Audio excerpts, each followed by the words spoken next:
Ready दोस्तों, आज 5 questions और करते हैं।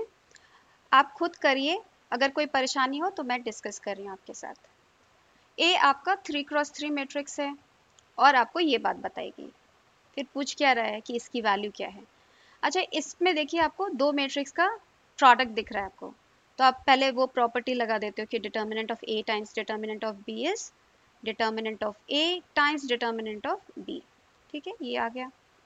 अब फिर डिटर्मिनेंट ऑफ ए इनवर्स भी आपको पता है कि वो डिटर्मिनेंट ऑफ ए का रेसिप्रोकल होता है, वो भी लगा दिया आपने।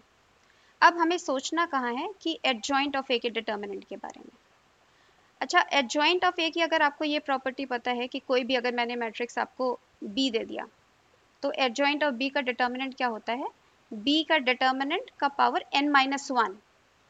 n क्या है, बी का डिग्री है, बी मैट्रिक्स जो है उसका ऑर्डर है।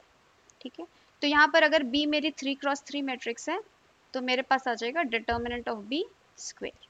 ठीक है, अब ये वाली प्रॉपर्टी जो है हम चलते हैं इधर लगाने। तो यहाँ क्या है, दिया है डिटर्मिनेंट ऑफ एडजॉइंट ऑफ ये। ठीक है, इसको मान लो बी है। ठीक है, determinant of adjoint of B. अभी भी क्या बोला आपने, बी स्क्वेयर है, डिटर्मिनेंट ऑफ बी स्क्वेयर है, तो यहाँ से आपके पास आ जाएगा adjoint of A determinant whole square. Okay, ये लेफ्ट हैंड साइड की बात कर रहे हैं। Okay, this is equal to this square. फिर हम फिर से वही प्रॉपर्टी लगा देंगे, है ना, एडजॉइंट ऑफ बी। अब मेरा बी ये हो गया, adjoint determinant of adjoint of B is equal to determinant of B whole square. तो यहाँ से अब क्या आ जाएगा, determinant of adjoint of A whole square. Okay, और आपके पास एक स्क्वायर तो ऑलरेडी बाहर पड़ा है, ये आ गया। तो ये आ गया आपके पास एडजॉइंट ऑफ ए पावर 4। ठीक है, and that is equal to 12 to the power 4 इन्होंने दिया, करेक्ट। तो यहाँ से आपके पास क्या आ जाएगा कि एडजॉइंट ऑफ ए का डिटर्मिनेंट इज नथिंग बट 12। ठीक है, फिर से यहाँ पर ये वाली प्रॉपर्टी एक बार और लगा लो, क्या आएगा, determinant of A square is 12, correct. तो डिटर्मिनेंट ऑफ ए की वैल्यू क्या आ जाएगी, √12। तो यहाँ पे रख दो, सब लोग पता चल गए, डिटर्मिनेंट ऑफ ए इज √12 और इसकी वैल्यू इज 12।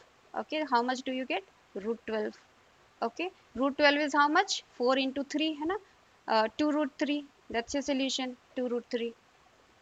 तो बेसिकली इस क्वेश्चन में ये वाली मेजर प्रॉपर्टी आपने रिपीटेडली लगाई। ठीक है, चलो नेक्स्ट क्वेश्चन देखें। If the foot of the perpendicular, तो आप मान लीजिए कोई पॉइंट P है, 197 इन्होंने दिया, to the line passing through this. आप फुट ऑफ परपेंडिकुलर निकालना चाह रहे हो टू द लाइन, ये कोई आपकी लाइन है L। ठीक है, वो क्या है, पास कर रही है 3 to 1 से। ठीक है, ये लाइन आपकी, मान लो ये फुट ऑफ परपेंडिकुलर क्यू निकालना है आपको बेसिकली, व्हाट इज क्यू। तो लाइन के बारे में क्या दिया है, line is parallel to the planes this and this. ठीक है, तो इसको बता भी रहा है, this is alpha beta gamma, then what is alpha plus beta plus gamma. Okay, foot of perpendicular is this, then what is the sum of the coordinates. अच्छा बताओ, अगर आपकी लाइन दोनों प्लेन्स के पैरेलल है, क्या मतलब है, मतलब आपकी लाइन जो है इसके नॉर्मल के परपेंडिकुलर है और इसके भी नॉर्मल के परपेंडिकुलर है ना।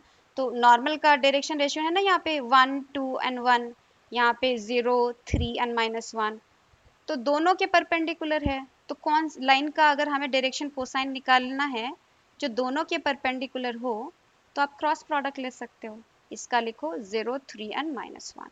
ठीक है, अब यहाँ से आराम से आ जाएगा, क्या है, -2 -3 -j -1 +k 3।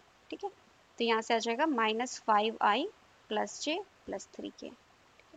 तो क्या है आपके पास, इस लाइन का डायरेक्शन जो है वो क्या है, अगर हम इस फॉर्म में लिखें -5 1 और 3। अच्छा, आपको लाइन पे पॉइंट पता चल गया, लाइन का डायरेक्शन पता चल गया, तो लाइन का इक्वेशन लिखना तो कोई बड़ी बात नहीं है, लिख लीजिए x -3, ये पॉइंट जो है x -3 upon the direction -5 is equal to y minus y का coordinate divided by 1 is equal to z -1 upon 3। अब क्या करोगे, क्योंकि आप पूछ रहे हैं ना ये पॉइंट क्या है, तो इसको कोई भी आर्बिट्ररी पॉइंट मानना पड़ेगा। इस लाइन पे कोई भी आर्बिट्ररी पॉइंट कैसे निकालते हो, कोई भी लैम्डा मान लिया। ठीक है, फिर एक्स कोऑर्डिनेट आर्बिट्रेरी पॉइंट का क्या हो जाएगा, minus lambda plus 3, lambda plus 2 and 3 lambda plus 1, है ना, यहाँ से सॉल्व कर लेंगे, है ना, 3 lambda plus 1 that's the Z coordinate. तो ये आ गया आपके पास ये पॉइंट। क्या नहीं पता है, लैम्डा नहीं पता है ना, क्या करोगे लैम्डा निकालने के लिए। अच्छा, ये आर्बिट्रेरी पॉइंट है, तो अब ये वाली बात लगाओ कि ये पी क्यू लाइन जो है ये ए एल लाइन के परपेंडिकुलर है, P Q is perpendicular to A L. A L का तो डायरेक्शन रेशियो आपको पता है, पी क्यू को और बता दो, पी क्यू का डायरेक्शन रेशियो क्या होगा, अगर ये क्यू का कोऑर्डिनेट आपने बोला और पी का कोऑर्डिनेट आपको पता है तो दोनों को सब्सट्रैक्ट कर देंगे, है ना, क्या आ जाएगा, -5 लैम्डा प्लस 3 -1, ठीक है, तो ये +2 हो गया, lambda plus 2 -9, lambda -7, 3 lambda plus 1 -7 -6 आ जाएगा, ठीक है। अब ये परपेंडिकुलर है, मतलब डॉट प्रोडक्ट 0 है, तो कर लो डॉट प्रोडक्ट, है ना, तो डॉट प्रोडक्ट में कंपोनेंट वाइज प्रोडक्ट करते हैं, -5 times -5 lambda plus 2 plus lambda -7 plus 3 lambda -6, यहाँ से आपको लैम्डा की वैल्यू आ जानी चाहिए, तो केवल लैम्डा स्कोर निकालते हैं, +25, यहाँ से +1, यहाँ पे 9, कॉन्स्टेंट्स को एक तरफ कर लो, -10 -7 -18 इज इक्वल टू 0, ओके। तो यहाँ से क्या आ गई आपके लैम्डा की वैल्यू, ये भी 35 1 आ गई, ठीक है, लैम्डा की वैल्यू 1 आ गई, तो ये कोऑर्डिनेट पता चल गया आपको, अल्फा बीटा गामा, लैम्डा की वैल्यू 1 रखिए यहाँ पे, -5 + 3 दैट्स -2, 3 एंड 4, ओके, ये आ गया।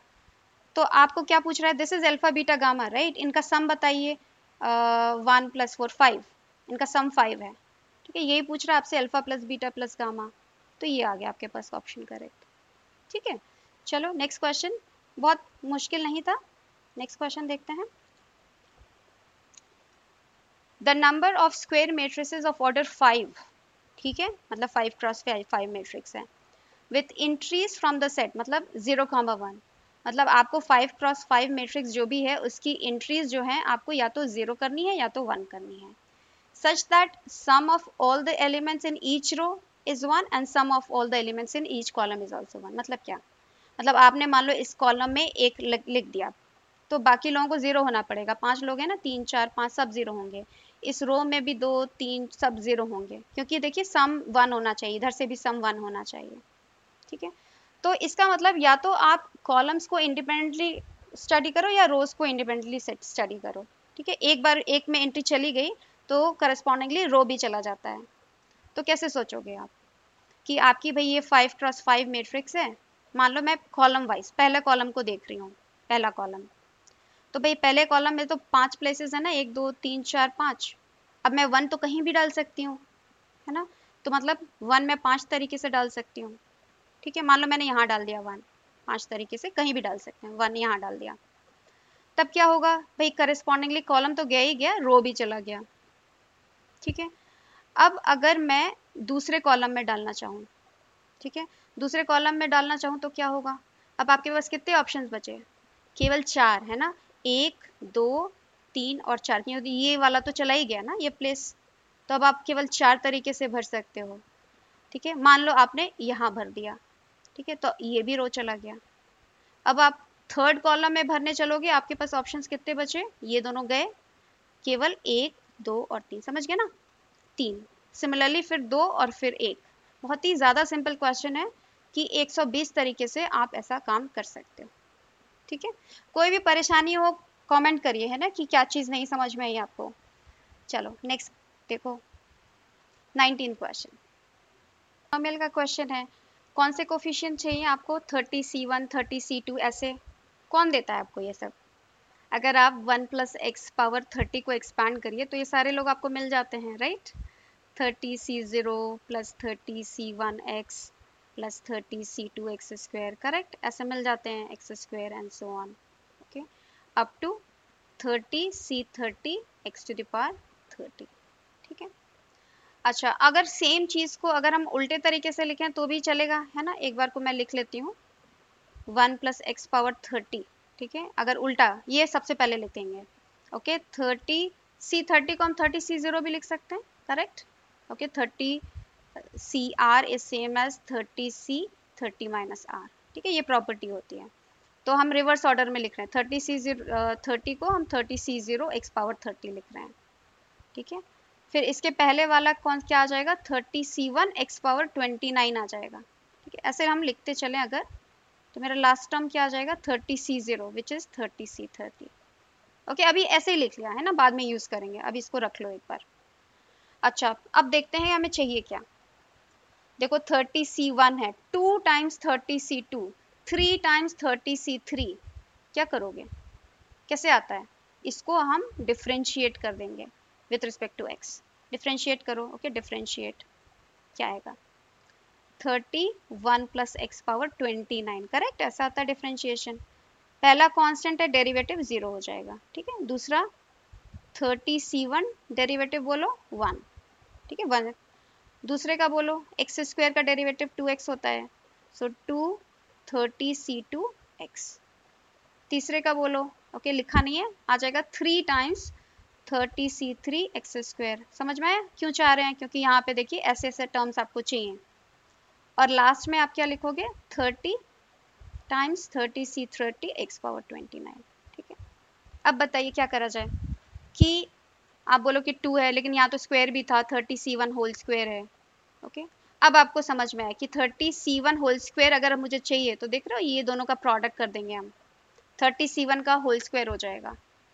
अब पावर क्या हुआ, x पावर 29, इसका एक और टर्म लिखो नेक्स्ट, 30C2 x पावर 28, समझ में आएगी चीज़ें, ठीक है।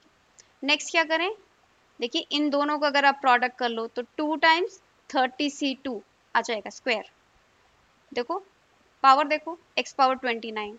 ऐसे ऐसे अगर आप प्रोडक्ट करते चलोगे, सबके साथ क्या आएगा, x पावर 29, समझ गए।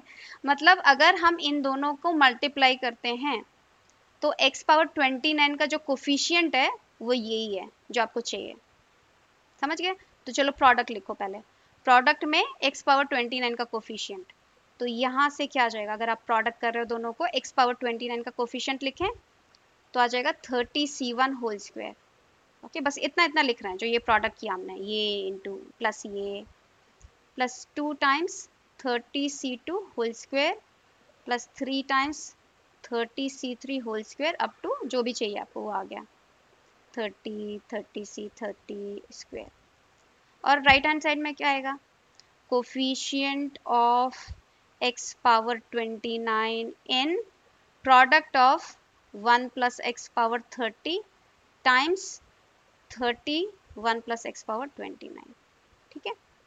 बताओ coefficient of x to the power 30 in, इसको थोड़ा सिंप्लीफाई कर लो, 1 प्लस एक्स पावर 59, ठीक है। इसके एक्सपेंशन में आप बता सकते हो x पावर 29 का कोफिशिएंट क्या होगा, 30 टाइम्स 59C29, करेक्ट, 59C29। आगे ये, अब इसको बता दो ये क्या वैल्यू है, 30 into n factorial upon r factorial n minus r factorial, ठीक है। अब देखिए दिया क्या है इन्होंने, इन्होंने दिया है, ऊपर जाना पड़ेगा, इन्होंने दिया है अल्फा 60 फैक्टोरियल, ठीक है। तो इसको एक बार इधर लिखते हैं, ठीक है। हम इसको लिखना चाह रहे हैं 30 इंटू 60 फैक्टोरियल चाहिए ना, हमारे पास 59 है, तो 60 फैक्टोरियल बनाने के लिए आपको 60 से डिवाइड करना पड़ेगा, ठीक है। 60 फैक्टोरियल बन गया, 60 से ऊपर नीचे डिवाइड कर दिया, मल्टीप्लाई कर दिया। 29 को 30 बनाने के लिए इसको 30 बना दिया, इसके लिए 30 से मल्टीप्लाई करना पड़ता, ठीक है। नीचे एक और 30 तो है ही है आपका, ठीक है। अब क्या हो जाएगा, ये पूरी बात तो आपको मिल गई, ये जो भी चीज़ है ये अल्फ़ा है आपका, है ना, और ये कितना है 2, 15, ठीक है। मतलब आपका अल्फ़ा जो है 15 आ गया, ओके, अल्फ़ा वैल्यू इज़ 15, ठीक है।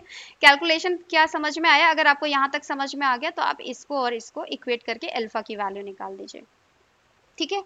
चलो नेक्स्ट देखते हैं। चलो आज का last question,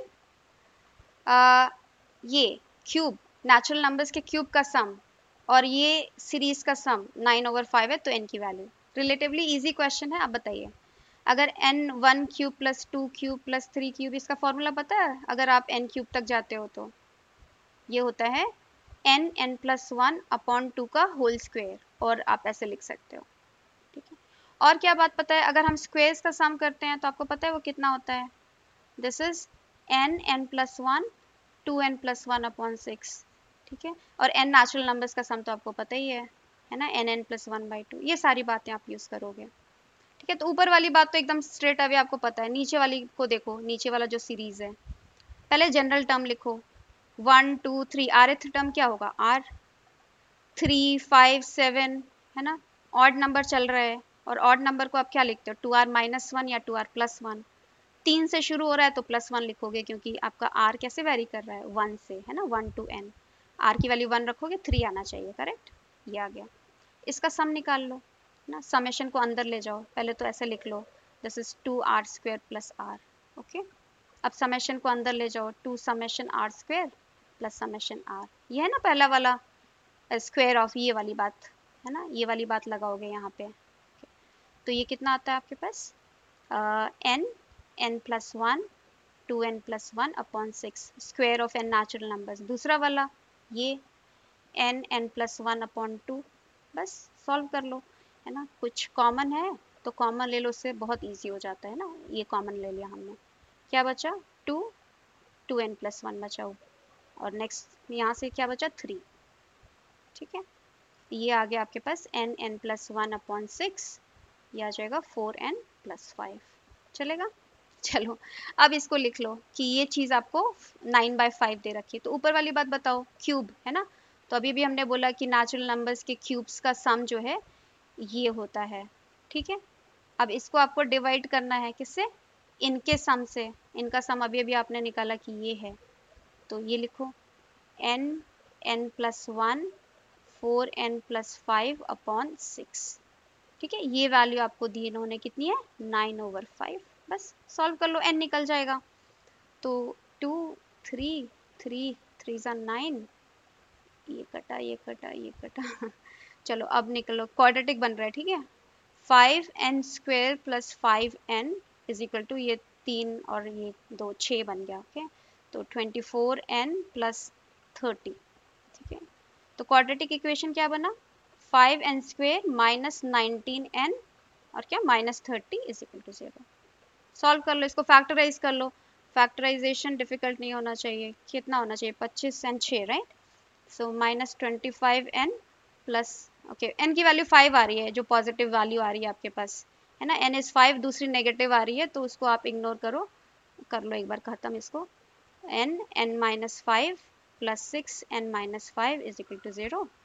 so n minus 5n plus 6 is equal to 0, okay. तो ये तो आप इग्नोर करोगे, यहाँ से आपके पास आ गई n की वैल्यू क्या है, 5। बढ़िया क्वेश्चन। चलो अब नेक्स्ट 5 क्वेश्चंस कल देखते हैं आपके साथ।